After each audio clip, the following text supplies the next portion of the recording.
Você já pensou em melhorar suas redações sem sair de casa? Todo texto bem escrito é uma história de sucesso. Aqui no Escreva, capacitamos você com uma abordagem inovadora em aulas online. A gente sabe que o formato das aulas remotas veio para ficar. Então me fiz essa pergunta: é possível trabalhar redação pela internet? A resposta para isso a gente vê nos resultados dos nossos alunos. É possível sim, porque nossa proposta permite o acompanhamento individual. Nós limitamos o tamanho das turmas às mesmas quantidades que sempre tivemos presencialmente, ou seja, 15 alunos, o que traz um sentimento acolhedor e de familiaridade. Aqui não trabalhamos com fórmulas, macetes, mas com conhecimento e redação de qualidade. Por isso, temos debates sobre temas atuais, sempre sob a ótica da análise e da resolução de problemas. Além disso, também promovemos aulas mensais com profissionais de diferentes áreas do conhecimento aqui no Escreva, para melhorar o repertório nos textos. Isso faz toda a diferença na formação de redações que terão notas altas nos vestibulares do país, principalmente no Enem. É um processo que acontece de forma orgânica ao longo da trajetória do curso. Nossos alunos recebem um material autoral exclusivo que serve de base para o trabalho do curso. Apostila, links de texto e de documentários, além de um resumo das aulas multidisciplinares.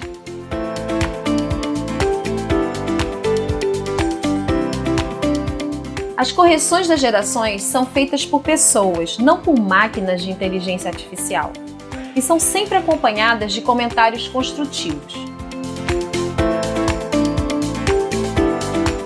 Tudo isso com o objetivo de fazer você alcançar os bons resultados da forma mais eficiente possível. No Escreva, ajudamos você a superar desafios e ansiedade. O Escreva influenciou na minha vida, me ajudando primeiramente a fomentar a minha opinião crítica. A Elaine sempre buscou trazer para dentro de sala de aula pessoas com opiniões muito humanizadas para instigar a gente a pensar mais no coletivo e no humano. Eu levei isso para minha vida. Como resultado disso, eu obtive 980 na minha redação do Enem. Consegui entrar para as faculdades que eu queria, mas principalmente para a UFRJ. No meu curso de Engenharia Civil, só nesse semestre, eu já fiz 30 trabalhos escritos, o que mostra que mesmo nessa área, a escrita é muito importante. Saber escrever bem é necessário, afinal, escrever é uma arte. O Escreva é uma iniciativa jovem, leve e com foco em resultados palpáveis.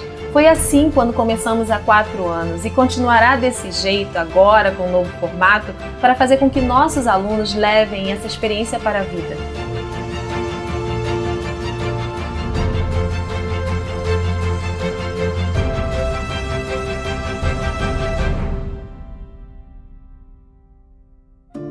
Escreva com o nosso curso!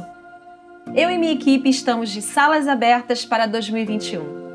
É só entrar em contato através do nosso site. Vem com a gente!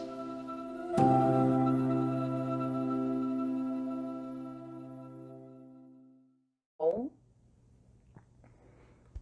boa noite. Estamos começando mais uma live aqui no Instagram.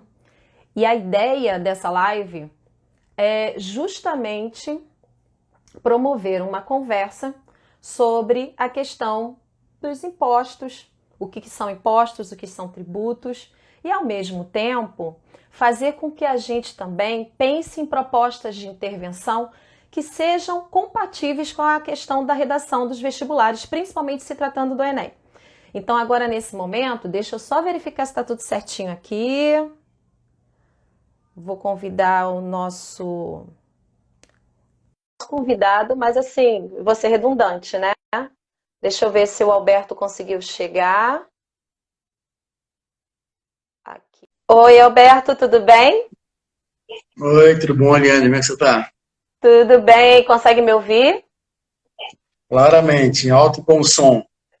Seja bem-vindo, obrigada por estar aqui por essa conversa, né, um bate-papo, por conta de algumas questões, né, que os alunos têm quando fazem a redação.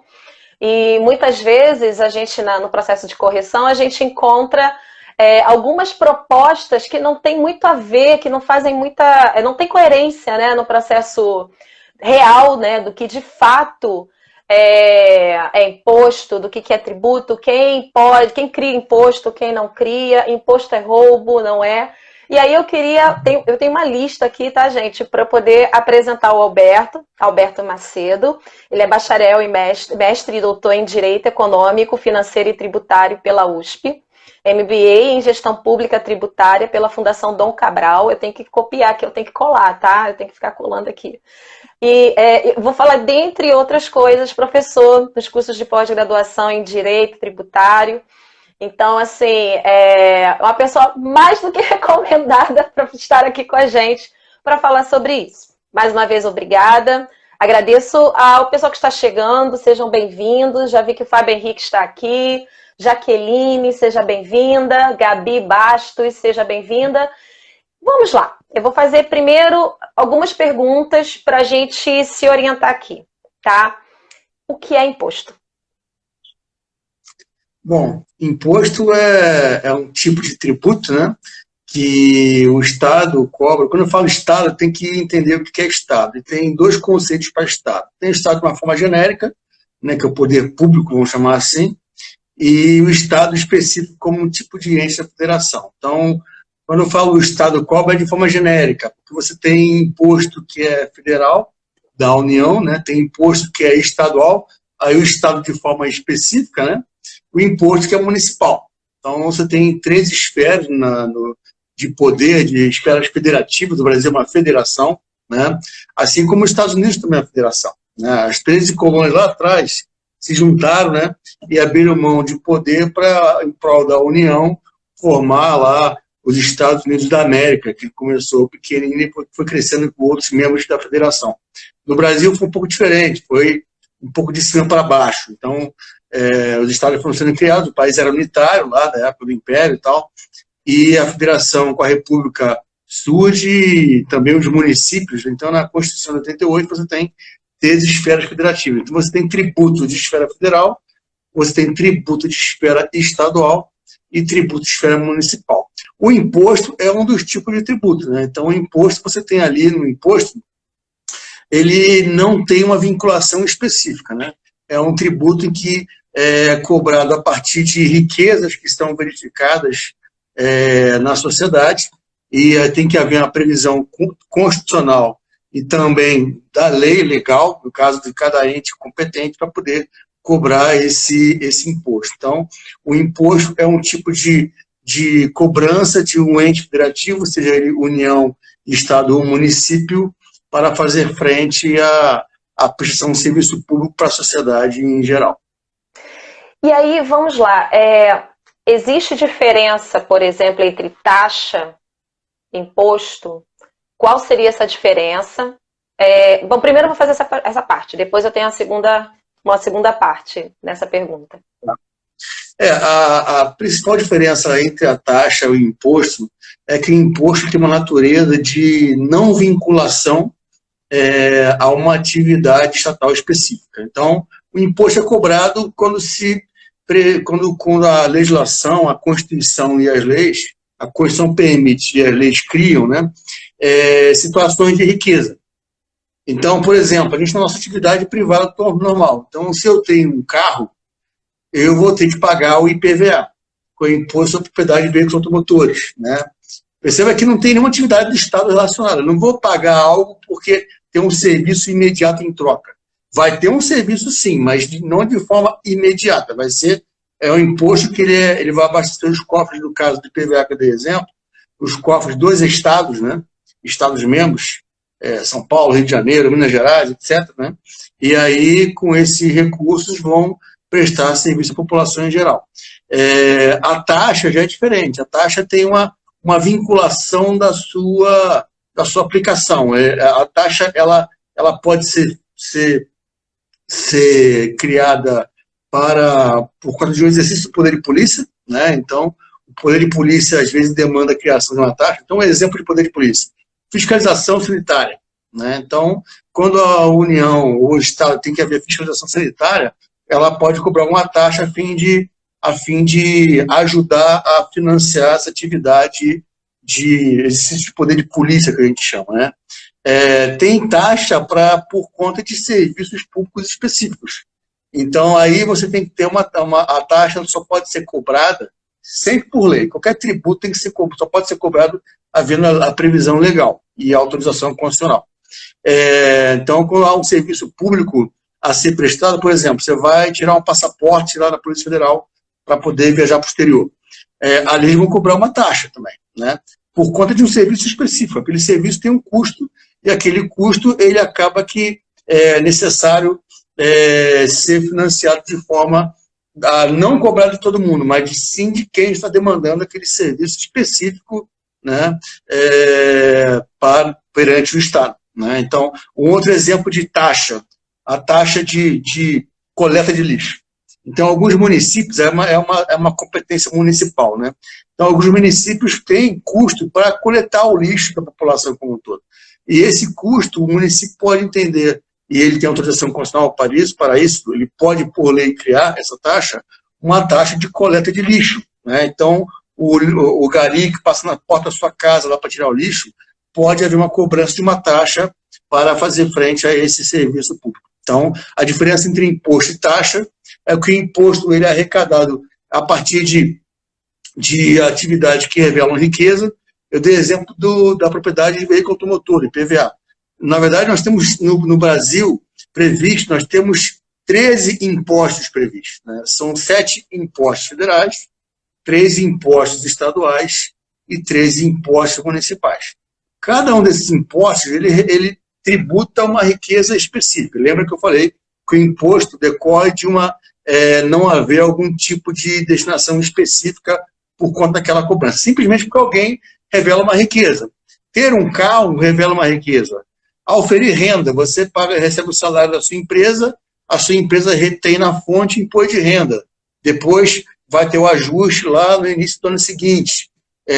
Então, vários exemplos. Você tem na União, imposto de importação, que é quando se importa um produto paga o imposto. Imposto de exportação, na exportação talvez pague, em regra não tem mais as cobranças, são 2 impostos que têm uma característica de ter uma função de regulatória do comércio exterior, podemos falar um pouquinho sobre isso depois. Você tem o imposto de renda, que eu já falei, você tem o imposto sobre produtos industrializados, né, que é cobrado da indústria ao sair o produto da sua mercadoria, o produto da sua indústria. Você tem o imposto sobre operações financeiras, que incide operações financeiras em geral, de crédito, por exemplo, né? Você tem imposto sobre territorial rural, então a propriedade rural paga o ITR, que chama, e você tem o 7º imposto federal, que é o IGF, Imposto sobre Grandes Fortunas, mas esse nunca foi implementado. Inclusive, com a reforma tributária e pandemia, há uma discussão se caberia implementar ou não o imposto sobre grandes fortunas, para aqueles que são mais afortunados poder contribuir para recursos para serviços à população em geral, normalmente a mais carente. Na parte estadual, temos 3 impostos. Temos o ITCMD, Imposto sobre Transmissão, Causa, Mortes e Doação, né? Quando você doa um bem, ou quando algum parente da família morre e deixa patrimônio, vai ter um imposto sobre aquele fato chamado causa-morte, né? Que nada mais é que causado o imposto decorre da morte da pessoa, né? No exterior chama de imposto de herança, né? Temos o ICMS, que é o Imposto sobre Circulação de Mercadorias e algum tipo de serviço, que é o que mais arrecada no Brasil, é o imposto mais importante em termos de arrecadação, e temos o IPVA, que eu já falei, de veículo automotor. E na parte municipal nós temos o IPTU, Imposto sobre a Propriedade Predial Territorial Urbana, temos o ITBI, Imposto sobre a Transmissão, Onerosa de Bens Imóveis. Então, quando você tem o IPTU, quando você tem um imóvel, você paga o IPTU. Quando você compra um imóvel, você paga o ITBI, né? E temos o ISS, que é o Imposto sobre Serviço de Natureza, que é o imposto municipal que incide sobre as prestações de serviço. Então, esses impostos, perceba que tributam riquezas, mas não há uma contraprestação imediata. Então, eu não posso, por exemplo, não posso exigir do Estado, porque eu paguei IPVA, que a minha rua tem que ter um asfaltamento toda vez por ano. Eu não posso exigir isso. Por quê? Porque o IPVA não tem correlação, como qualquer outro imposto, não tem correlação com algum serviço específico. Com algum serviço específico tem um outro tributo que é a taxa, né? Como eu já falei aqui. E também tem um outro tributo, contribuição de melhoria, tem contribuições sociais, depois a gente pode falar um pouquinho se for o caso.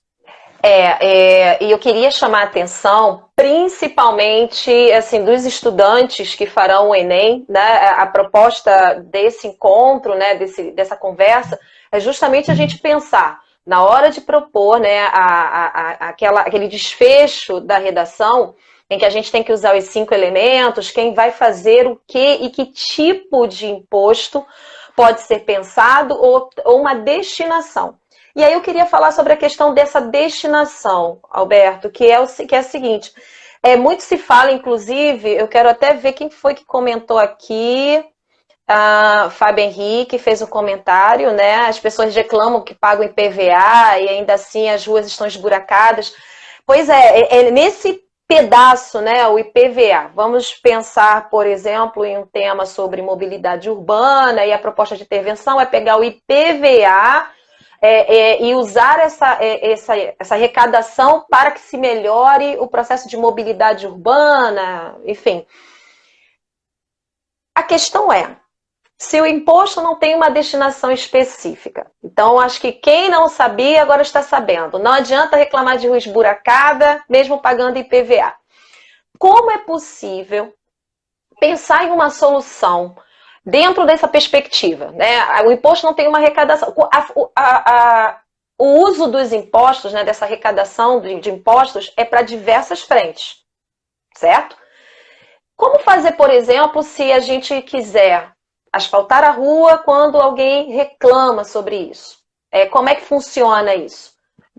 Reivindicar por meio do município, do Estado, essa questão. Eu pago IPVA, essa discussão que existe quando alguém fica muito revoltado quando viaja. Como é que a gente pode pensar nessa questão? Perfeito, bem colocado. Bom, as ruas em geral, os logradouros da cidade, a competência da zeladoria de manutenção dessas ruas dos municípios, né? Então, é serviço de interesse local. Então, perceba que o IPVA é um imposto estadual, né? A arrecadação é para o Estado. É verdade que a Constituição prevê que 50% da arrecadação do IPVA passa para os municípios. Mas não é porque você paga o IPVA que aí, não, porque eu pago o IPVA, eu vou exigir que minha rua não seja esburacada. A gente sempre tem que exigir que a rua não seja esburacada. Por quê? Porque nós pagamos impostos para os municípios. Não é IPVA, mas pagamos o IPTU, pagamos o ITBI, pagamos o ISS. E o ISS, até é importante falar, que o imposto sobre o consumo, ele está embutido em qualquer serviço que você presta, qualquer serviço que é prestado, serviço privado, né? Então está lá embutido o ISS. Então o cidadão, em geral, ele pode e deve exigir do seu município, se tem uma rua esburacada na cidade dele, que aquela prefeitura reclama a prefeitura para ela recapear a rua, para tampar o buraco, enfim, para os serviços de interesse local em geral, né? Então, em que pese não poder fazer correlação entre IPVA e a rua esburacada, não, eu posso fazer correlação entre a rua esburacada e os impostos que eu pago, de forma geral, percebe? Perante o município, o IPTU, por exemplo. Então, nós pagamos imposto geral, então nós temos que exigir o bom uso do dinheiro público. Hoje, cada vez mais, os municípios, mais os maiores, mas tem cada vez mais como a sociedade se mobilizar para exigir isso, por exemplo, ter uma noção do que está sendo aprovado em termos de orçamento naquele município. Há legislação que prevê que os municípios, que os estados, que a União, têm que ter o seu site de transparência, com todas as contas públicas lá. O orçamento, lá você consegue ver o que está sendo aplicado, como foi decidido o orçamento, que o executivo envia para a Câmara Municipal, no caso do município, um projeto de lei, chamada uma lei orçamentária anual, né? E ela sendo aprovada, a aplicação dos recursos vai ser conforme aquele orçamento aprovado. Então, eu posso exigir, eu devo exigir que a minha rua, o meu serviço público, a minha rua não seja esburacada, que o meu serviço público seja bem prestado, se a escola é pública, que seja bem prestado, se o posto de saúde municipal, frente ao município, seja bem prestado. Então, eu tenho que exigir, sim, um bom serviço público porque eu pago impostos em geral, né? Mas não porque pago IPVA em relação a ruas buracadas, mas sim porque eu pago outros impostos para a prefeitura.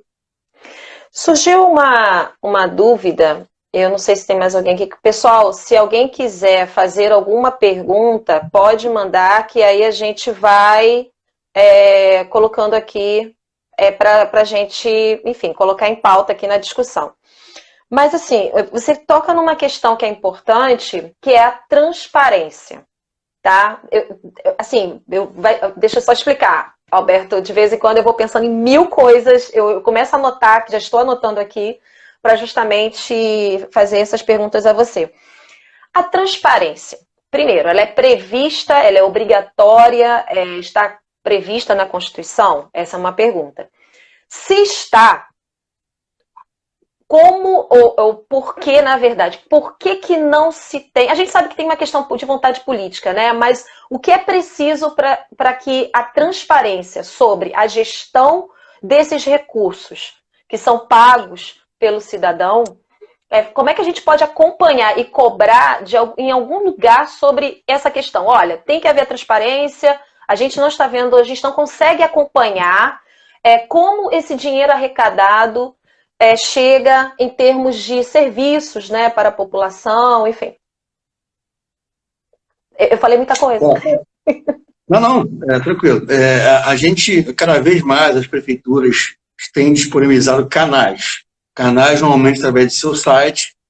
A gente, com até a internet, ainda mais com a pandemia, isso até se acelerou um pouco, não só no serviço privado, mas no público também, a questão de disponibilizar canal de atendimento.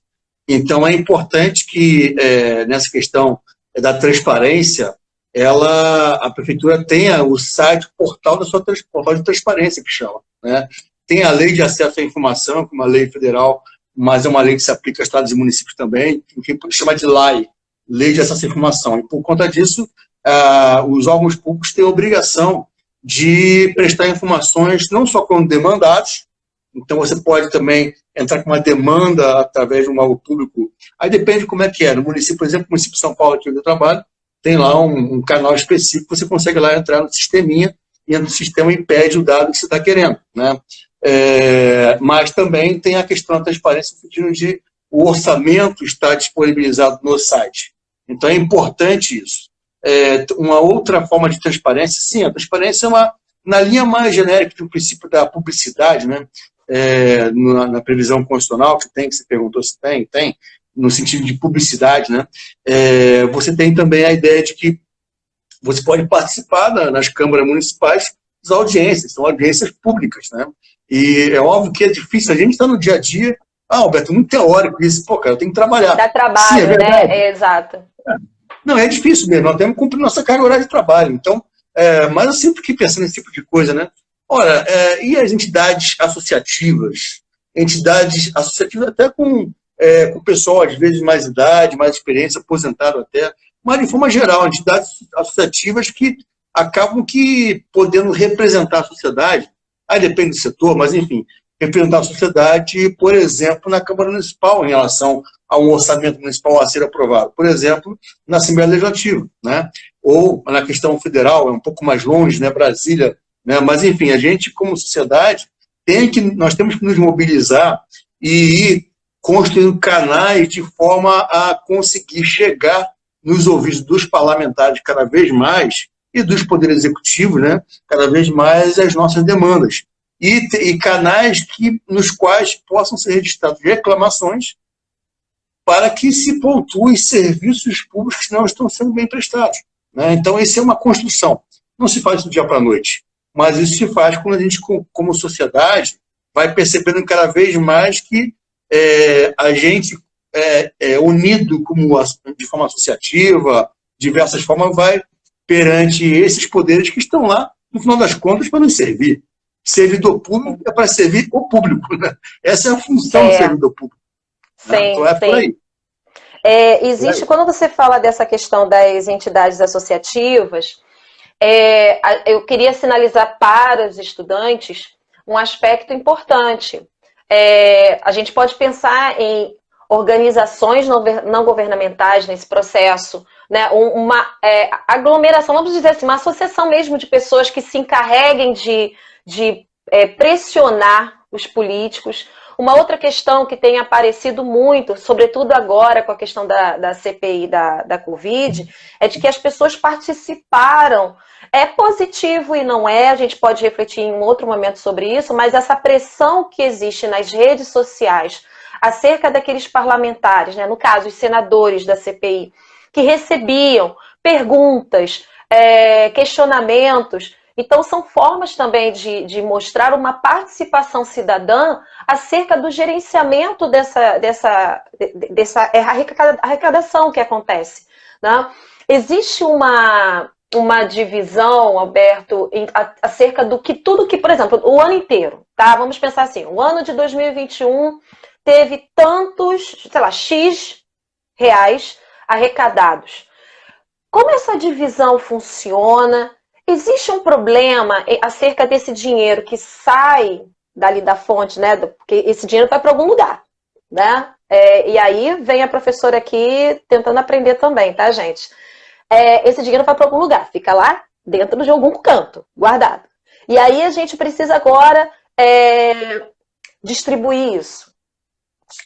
Como funciona essa distribuição?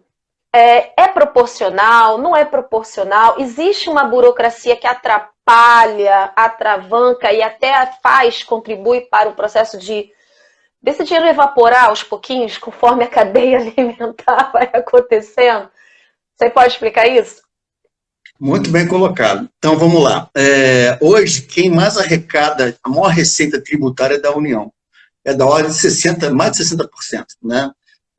Os municípios ficam aí com mais ou menos 8%, os estados com a diferença, algo em torno de 32%, mais ou menos, tá? Ordem de grandeza. Então, nós temos no Brasil 5.570 municípios. São 26 estados, mais DF, federal, né, que é como se fosse um estado, e mais a União, né? Então, o que acontece?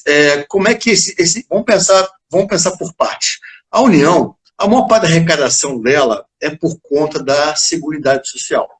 Então, a União, a Constituição de 88, houve um pacto que se concretizou na Constituição de 88, que ali se entendeu importante prestar para a população brasileira como um todo, oferecer para a população brasileira como um todo. Nós somos hoje mais ou menos 212 milhões de habitantes, Seguridade Social. O que é Seguridade Social? Basicamente, são 3 funções principais: saúde, assistência social e previdência social. Então, você tem o regime geral de previdência social, você tem também o saúde. Nós vimos aí qual foi a importância do SUS, Sistema Único de Saúde, que é super capilarizado, é um sistema referência no mundo, só não é melhor porque falta recursos, né? E também uma gestão mais otimizada também, porque é difícil, não é fácil. Não é fácil gerenciar um sistema único de saúde capilarizado como é o SUS. Não tem isso em lugar nenhum no mundo. Não está num país que é um continente, o Brasil é um continente, né? E o SUS conseguiu, apesar dos pesares, conseguiu chegar nas populações, e chega. O serviço não é excelente? Não, não é excelente, mas às vezes funciona melhor que o serviço privado de saúde. Só para vocês terem uma ideia, algo em torno de 80% do atendimento de saúde no país é feito pelo setor público de saúde, 80%, aproximadamente. Isso aí, boa parte com o financiamento da Seguridade Social. Então, você tem contribuições sociais, né, que são cobradas, e, por exemplo, contribuição social sobre o lucro líquido, que é equivalente ao imposto de renda, só que fica só com a União. Tem também a COFINS, tem a PIS, são cobrados e estão embutidos no preço dos produtos. A gente chama de PIS e COFINS, porque são tão iguais que a gente chama de um nome só, PIS e COFINS, né? Você tem também a contribuição patronal previdenciária, que os empregadores pagam para a Previdência Geral, né, para aqueles que são empregados. O empregado também tem a sua parte de contribuição, seu percentual de contribuição, como trabalhador, como empregado. E, então, tudo isso vai para um bolo que é a Seguridade Social. E aí, parte desse recurso, ele é na parte da saúde, por exemplo, porque a saúde é a competência dos 3 entes. Algumas atribuições são só de um ente. Então, por exemplo, segurança nacional, comércio exterior, política financeira, política monetária, seguridade social, a União, né? A questão de saúde, já a União, Estados e municípios, cada um tem a sua competência, mas todos atuam conjuntamente. Então, o SUS tem uma participação grande de União, Estados e municípios. A União mais com recursos, dinheiro, e os Estados e municípios mais com a execução, que a gente chama de a execução da política pública. Quem executa política pública não é a União, em regra. Em regra, a mais esmagadora maioria é Estados e municípios. Um ou outro serviço, então, por exemplo, Universidade Federal, é política pública, é federal da União. Mas a parte de ensino médio, ensino fundamental, estados e municípios, né? Por exemplo, a questão de hospital de alta complexidade, em regra, é a União. Mas muitas vezes ela repassa para estados e municípios. Os municípios, em regra, na saúde, ficariam mais com UBS, que a gente chama de Unidade Básica de Saúde, posto de atendimento, no máximo um hospital de baixa complexidade, os estados com hospital de média complexidade, um pouco de atendimento também, mas muitas vezes a União repassa a governança, a gestão dos hospitais para estados e municípios gerirem, e ela tem que passar o recurso para eles. Então tem todo um jogo aí de financiamento entre esses três entes. Eu estava falando no início, Elaine, que nós temos 5.530 municípios. Ora, tem município e município, depende do tamanho. É muito município, né? Isso dificulta muito também, né? Na França até mais. Na França são 8 mil municípios, por aí. Ai, meu Deus. Não, e com o tamanho que a França tem, né? É bem menor que o Brasil, é verdade. Né? Nossa. Algo em torno de 70 milhões de habitantes, não passa disso, 60 milhões mais ou menos. Então, o que acontece? Nos municípios, o financiamento dos municípios, que estão aí com como eu falei, as atividades de zeladoria, atividades de educação mais básica, ensino fundamental, atividades até de segurança do próprio, as guardas municipais nas maiores cidades, né? A proteção do patrimônio local ali, os estados ficam com o judiciário, com presídios, com segurança pública, com educação e saúde também, compartilhar educação e saúde com União e municípios. Então, os municípios têm tamanhos e tamanhos. Então, você tem, por exemplo, o município de Serra da Saudade, Minas Gerais, tem 800 habitantes. 800 habitantes. Aí você vai para o outro extremo, São Paulo, aqui onde eu estou, tem 12 milhões de habitantes. O Rio de Janeiro tem mais ou menos 6, 7 milhões de habitantes. O Rio de Janeiro é metade de São Paulo. O Rio de Janeiro, minha terra natal, né, onde eu fui nascido e criado. Sim. O Rio é metade de São Paulo em termos de tamanho. Né? Então, esses municípios maiores, população maior, têm uma arrecadação maior, porque tem uma economia maior. A economia, a maior parte da arrecadação vem do consumo. Então, a tributação do consumo, então, serviços prestados pagam ISS, mercadorias vendidas pagam ICMS. Você tem, né, aqui em São Paulo, por exemplo, nós temos algo em torno de 3,8 milhões de imóveis. Olha, tem uma arrecadação de IPTU da ordem de mais de aproximadamente 12 bilhões de reais só de IPTU. O orçamento de São Paulo, o município de São Paulo, é quase 70 e poucos, quase 80 bi.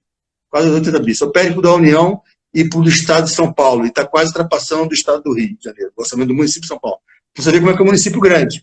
Né? Mas tem municípios muito pequenos. Então, o município pequeno não vai ter IPTU para arrecadar, vai ter muito pouco, ou quase nada. ISS quase nada, ITBI quase nada. Como é que faz? Então, é o que a gente chama de uma federação de solidariedade, de integrativa, em que a União repassa recursos através do Fundo de Participação de Municípios, que vem de quais fontes? Vem do IPI, que ela cobra na venda de produtos industrializados, e vem do imposto de renda.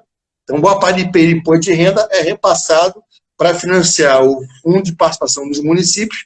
Esse fundo fica mais com as cidades menores. Quanto menor a cidade, mais ela recebe de fundo. Quanto maior a cidade, mais ela vive de receita própria. IPTU, ITBI, ISS e taxas. Tem também a COSIP, que é uma contribuição importante, contribuição sobre a iluminação pública, que foi criada há alguns anos atrás, previsão constitucional, uns 15, 20 anos atrás, mais ou menos. Então, nessa questão do financiamento, os municípios também têm um fundo de participação dos municípios.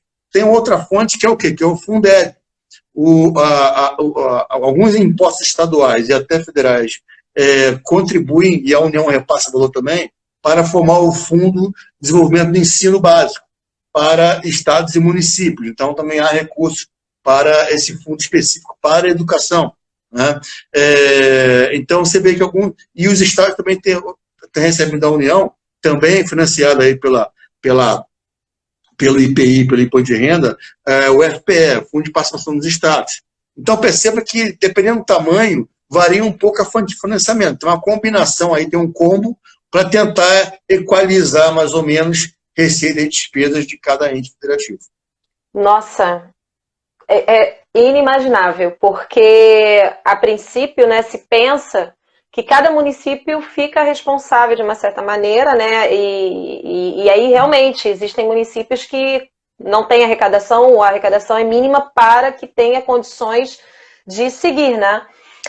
E aí você colocou uma questão que tem a ver com o SUS, e eu queria chamar a atenção de novo dos alunos, né, presentes, que embora a gente fique pensando em temas possíveis, e eu, particularmente, eu não goste, né, de pensar sobre um tema que possa cair, 10 temas possíveis, eu até posso tentar dentro de um contexto, de um cenário de 2021. E falar do SUS é importante no sentido da gente pensar que o SUS foi a estrela nesse processo de vacinação. E que muitas pessoas que não tinham consciência da capilaridade, né, da capacidade, né, de vacinação da população brasileira, e até mesmo de que é um modelo que não existe no mundo, o que nos orgulha, né, e na verdade, assim, deveria nos orgulhar imensamente pelo fato de a gente ter um modelo que possibilitasse uma vacinação em larga escala, em pouco tempo, enfim.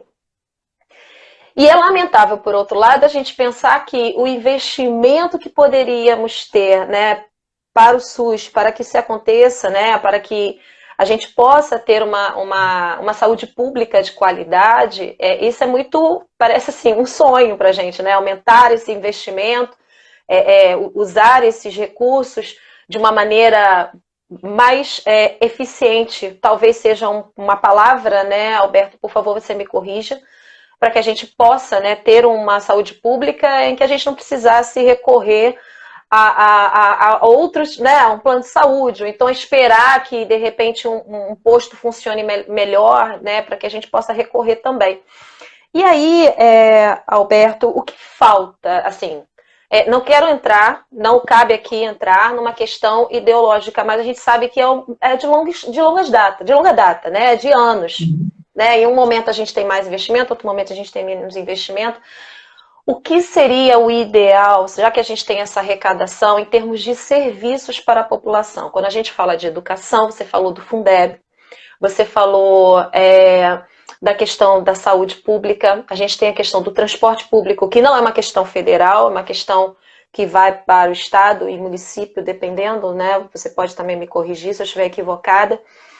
O que falta dentro dessa história, né? Desse processo todo de arrecadação e de que a gente, que é cidadão, a gente não sente isso no dia a dia? O que falta nesse processo para que a gente possa ver as coisas funcionando, os serviços funcionando? De repente, dentro de uma ideia de gerenciamento de impostos, enfim. Bom, é importante a gente entender a complexidade e a grandeza da coisa. Quando você fala, Lani, que porque nós temos o nosso plano de saúde, se você parar para pensar, quem tem plano de saúde hoje no Brasil entre aspas, está na classe superior. Sim. Porque, como eu te falei, 80% não é uma realidade. 80% do atendimento de saúde pública, de saúde no Brasil, é feito pelo setor público, né? Aliás, o SUS, por exemplo, tem coisas que o privado nem faz. Transplantes de órgão, só o SUS faz. Então tem outros exemplos que eu não vou lembrar de cabeça, mas que são atividades que só o SUS oferece. Então, assim, e também tem o seguinte também, né? Eu sou servidor público há 36 anos. Comecei lá no Colégio Naval, junto com meu amigo Fábio aí, que está aí presente, e a gente, no setor público, quando você vê na mídia, às vezes a mídia ela mostra só o que dá errado. Ela mostra o que dá certo. O que dá certo, deu certo e foi. Né? Quanta gente que nunca pisou numa unidade pública de saúde, nunca pisou, e foi lá se vacinar e viu como era boa parte organizada. Nossa, isso aqui é organizado, não esperava que fosse assim. Né? Então, assim, é claro que o Brasil é muito grande. Você tem serviços bons e ruins prestados em tudo quanto é lugar. Às vezes um lugar está bom, depois piora, às vezes outro está bom, melhora. Agora, isso depende muito da sociedade. Repito, da sociedade, em mobilização, ela está atenta a isso. É que nem, mal comparando, é o condomínio do edifício que você mora. Né? Se você não vai na Assembleia, você não pode reclamar muito sobre o serviço que se as partes comuns, as áreas comuns do condomínio estão sendo bem manutenidas ou não. Você até reclama. Mas a Assembleia, às vezes, é o local para você ter ali uma presença maior. Então, a mídia, a internet, está cada vez mais possibilitando esse acesso direto de comunicação da sociedade, repito, como entidades associativas da força maior, mas como cidadão em geral, nós reclamamos quando não está bom. Não podemos chegar e falar, é assim mesmo, nunca vai ficar bom mesmo. A gente cansa, né? Cansa às vezes. Não vou reclamar, não. Eu mesmo já fiz isso. Né? Porque cansa, você tem que trabalhar, tem que fazer um monte de coisa, não tem tempo de parar e entrar num canal lá e fazer uma reclamação. Mas isso é um movimento cada vez mais necessário e de cobrança do setor público de forma aos serviços serem bem prestados. Né? Então, acho que é um processo. Você fala, Alberto, mas como fazer? Isso é um contínuo.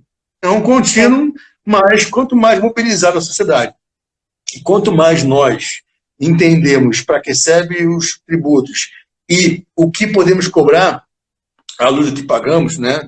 Quanto mais a gente perceber isso, mais a gente vai construindo uma sociedade melhor. Tem problema? Tem problema pra caramba. Tem coisa boa? Tem muita coisa boa que não fala. Coisa boa não dá ibope. Né? Eu fui subsecretário da Receita Municipal de São Paulo, ia dar entrevista no jornal lá, o pessoal mostrava um monte de coisa boa que a gente estava fazendo, e aí eles focavam a matéria naquela coisa ruim que estava dando errado, que estava dando problema. Por quê? Porque às vezes a mídia não foca quer focar no que dá ibope. O que dá ibope, às vezes, é o mostrar o erro, não mostrar o acerto. Então, mas a gente, como sociedade, sim, faz parte, né? A gente vê os que nós vivemos muitas vezes e nós irmos, vamos dizer assim, cobrando para a solução desses problemas nos serviços públicos que aparecem. O Fábio Henrique perguntou aqui se o SUS também faz fiscalização. O SUS tem uma atividade grande aí, né, de atuação bem ampla, né? Você tem aí fiscalização de Anvisa em relação a medicamentos e tal. Na atividade do SUS faz parte também governança, e quando eu falo governança, também a fiscalização está embutida, né? Então é prestar o serviço, mas também órgãos específicos, eu não conheço a fundo, no detalhe, nunca trabalhei no SUS, mas a gente acompanha um pouco, mas órgãos específicos de forma a ter um retorno, a colher feedbacks, e esse feedback ele poder ensejar melhoria. Aliás, tem lá o aplicativo do SUS, né? Algum reclama, não funciona, tá bom, mas vamos usar e vamos reclamar que não está funcionando bem, alguma coisa, né? Porque, às vezes, também é a questão dos recursos, né? Os recursos não chegam, de alguma forma, por algum motivo, e é importante que a gente cobre cada vez mais esse aprimoramento. E aí, encontrar os canais para ver que aquela unidade específica não está funcionando bem. Eu dou exemplo, em cada município a sua realidade. Aqui em São Paulo, muita atividade de serviço de saúde foi terceirizada para organizações de saúde, né? Essas organizações prestam serviço para a prefeitura ela própria fiscaliza para ver se o serviço de saúde está sendo bem prestado e paga pelos serviços que aquela organização privada está prestando. Então tem um pouco isso também, cada vez mais essa parceria público-privada também em diversos setores, isso é possível, de forma a provocar essa melhoria do atendimento. Né? Como eu falei, né, na pandemia, o SUS se mostrou referência, ainda apesar dos problemas de financiamento, para conseguir rapidamente vacinar a população quando tinha vacina. Né? Sim. E aí, de novo, chamando a atenção aqui, uma questão que o Alberto trouxe, que é a parceria público-privada. Muitas vezes isso gera uma resistência, Mas em alguns setores isso é bem interessante, porque você pode pensar numa contrapartida por parte da instituição privada. É possível, eu falo muito isso com os meus alunos, e aí agora eu vou me jogar na fogueira. É possível, dentro dessa parceria, Alberto, por exemplo, eu sou prefeita de uma cidade e, sei lá, para as escolas, para uma reforma das escolas, ou então modernizar essas escolas, eu fazer uma parceria com uma empresa e fornecer a essa empresa algum benefício fiscal. Isso é possível, está dentro da legalidade, é viagem minha, uma contrapartida. É possível nesse sentido? Você falou do benefício fiscal. O que é o benefício fiscal? Basicamente é uma espécie de isenção, sei lá. Sim, por exemplo, a isenção é um exemplo de benefício fiscal. Então, o município, o Estado ou a União, ele querer deixar de tributar uma atividade específica por entender que aquilo vai ter um retorno para a sociedade. Tem que ter cuidado com isso, por quê? Porque o Brasil ainda está muito imaturo, e eu percebo na prática, nos 3 níveis federativos, de o benefício fiscal até que ponto ele traz um retorno. Porque vamos pensar juntos. A ideia do benefício fiscal é o quê? Você, setor específico, atividade específica, privada, eu não vou cobrar o imposto de você, ou seja, o imposto que era para você me pagar. Para eu, ente público, prestar serviço para a sociedade como um todo, eu vou deixar de pagar, vou deixar de cobrar de você. Por quê? Porque eu entendo que a sua atividade vai trazer algum benefício para a sociedade como um todo, benefício esse que pode ser até maior do que o que eu faria com o tributo que eu arrecadaria de você. Essa é a tese, né? Agora, sim, o que é o problema? O problema é que muitas vezes, na esfera federal isso é pior, muitas vezes a isenção é dada e não há uma medição ou um controle para saber se dali a X anos mensurar quais foram os benefícios que essa isenção, que eu deixei de cobrar para aquele setor, ele trouxe para a sociedade como um todo. Isso falta no Brasil. Falta, né? Não tem nem... É raro você ver um ente que preveja um prazo para esse benefício fiscal de forma, ao final do prazo, avaliar a eficácia desse benefício fiscal. Para quê? Para se vai continuar ou não. Sim. Então, às vezes, a proximidade politicamente desse setor de poder econômico, desse setor perante o ente público, acaba fazendo algo que não é legal, porque aí ele se vale desse poder de barganha, por algum motivo, por um poder grande, econômico, pressionando esse setor público, e aí a isenção, o benefício é dado, e ninguém cobra se aquele benefício está revertendo para a sociedade ou não. Isso é muito ruim. Né? Então, isso na esfera federal, estadual, municipal. Vamos para a municipal. Na municipal, eu lembro, até participei de alguns eventos, quando a pandemia estourou, justamente sobre isso. A questão, qual é o papel de município? É o município quem vai ter que... Não tributo mais nada, enquanto tiver pandemia não tributa nada. Mas peraí. Na verdade, na pandemia, os municípios vão ser mais demandados ainda. Sim. Para vocês terem uma ideia, a população ficou mais pobre em 2020, com a redução de consumo em algo em torno de 247 bilhões de reais de redução de consumo. Então, muitas famílias deixaram de ter plano de saúde e de ter escola privada, e passaram a demandar o correspondente serviço público, municipal, muitas vezes. Né? As periferias das grandes cidades. É uma miséria, a gente passando fome. E aí as prefeituras entram muitas vezes, o Estado, mas muitas vezes a prefeitura entra com a prestação de assistência social, enfim, para tentar fazer frente a essa carestia que o Brasil está vivendo. Então, aí não vai cobrar o tributo, aí tem que cobrar mesmo. Agora, quem pode desonerar a empresa que está em dificuldade? Porque também está em dificuldade. É a União. Porque a União tem mais poder de fogo. Então, ela pode postergar a cobrança. E ela não fez. Ela deu isenção de IOF, ela postergou o pagamento de alguns impostos. Então, assim, é importante daí a necessidade de coordenação de estados e municípios. Quando não tem coordenação, o que infelizmente aconteceu muito nesse governo, aí quando não tem coordenação, você tem perda de energia, falta de sinergia. E aí cada um vai para um lado, as políticas não são complementares, né? Então a União não se reconhece no papel de talvez postergar pagamento de tributo, porque ela tem mais poder de fogo para isso, ela quem mais arrecada, e até para poder estados e municípios prestarem o seu serviço. Houve avanços, o Congresso aprovou a lei complementar por exemplo, repassando recursos na pandemia, então com isso até os estados e municípios conseguiram fazer frente, né, no ano passado, então isso foi a contento, graças aí ao Congresso Nacional, e aí o serviço é demandado muito nessa época, e vai ser muito demandado, porque a população está mais pobre. Né?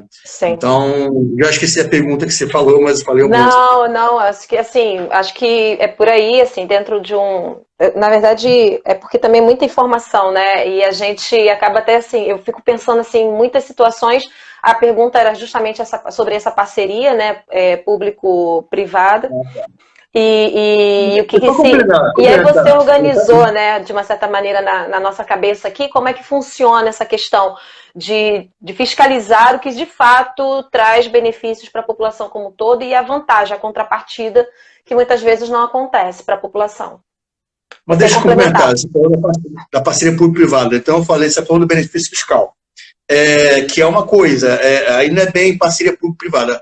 A parceria público-privada é um conceito técnico, um conceito de previsão legal, né, em que a lei prevê que o ente público e o privado podem, através de diversos parâmetros contratuais, eles podem atuar em investimento específico, em construir algum tipo de coisa, uma ponte ou algo assim, enfim, investimentos em geral. Né? Então, por exemplo, em São Paulo, a parceria público-privada para a implantação de uma iluminação pública moderna, por exemplo. Né? E aí vai ter um contrato, vai ter todo um regramento para essa atuação conjunta de setor público-privado na efetivação de algum investimento para um benefício para aquela localidade, né? Seja local, regional, até nacional. Então, isso é a expressão técnica de parceria público-privada.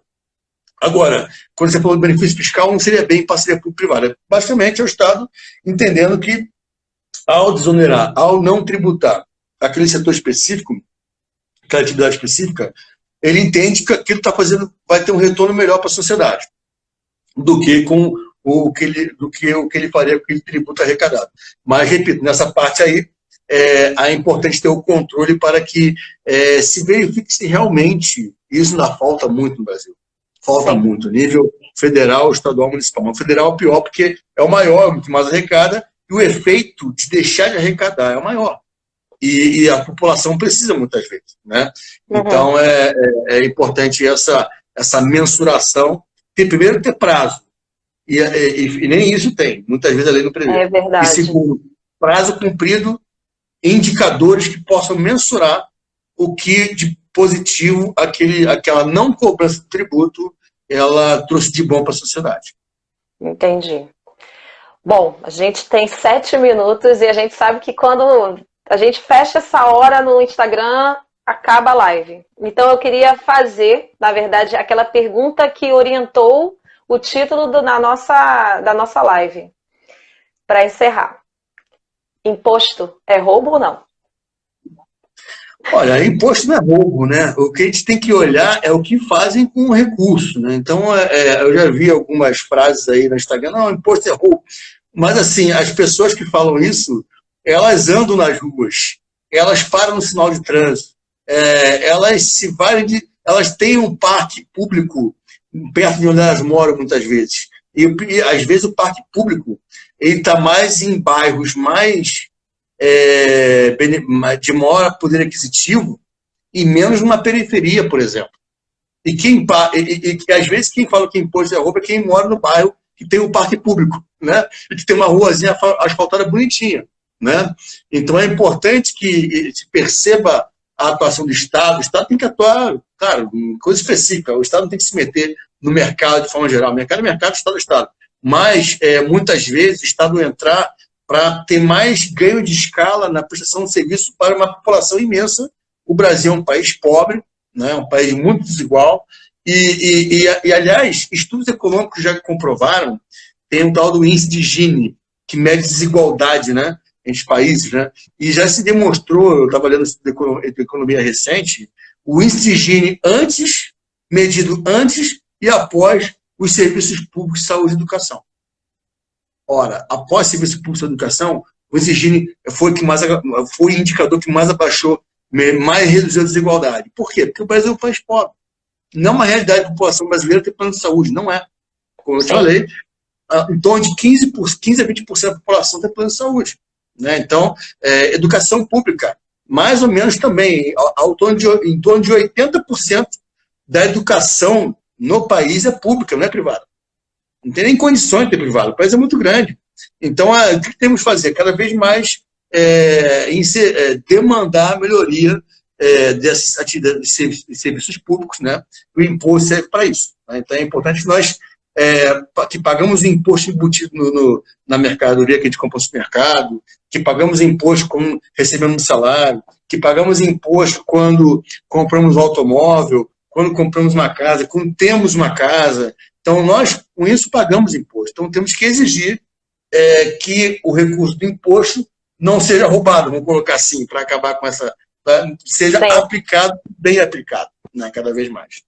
Perfeito. Bom, eu queria agradecer imensamente a sua presença. Acho que assim, ajudou muita coisa em termos de estudante não confundir determinados conceitos. Inclusive, oriento que a galera depois, em algum momento, reveja. Eu vou deixar esse vídeo salvo também no YouTube, para que vocês possam assistir a outras aulas também, a outros debates que tratam de temas atuais, que são importantes para essa reta final. A gente está um pouquinho, assim, há pouco mais de 30 dias para a prova do Enem.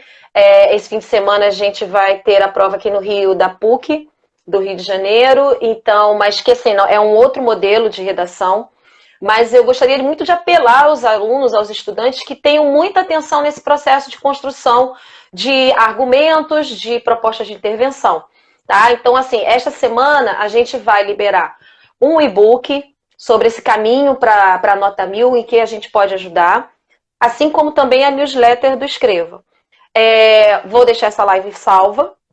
E também queria dizer o seguinte, qualquer dúvida que vocês possam ter acerca de redação, mandem pela nossa mensagem aqui, pelo Instagram, ou então lá mesmo no YouTube. Quem não segue o nosso canal no YouTube, Escreva, grupos para redação, tá? E já tem muita coisa lá. Então, assim, dá tempo ainda de se atualizar para ter um bom repertório sociocultural, porque o nosso foco é aprimorar o processo argumentativo. Porque truquezinho a gente tem muito por aí.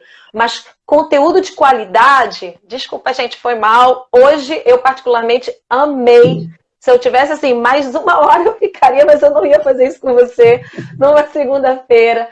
Alberto, muito, muito, muito obrigada mesmo por essa aula. E é isso. Descanse. A semana começou. E é isso, tá bom? E é isso, galera. Tchau. Até a próxima. Tchau, obrigado, Anne. Tchau, pessoal. Um abraço. Tchau.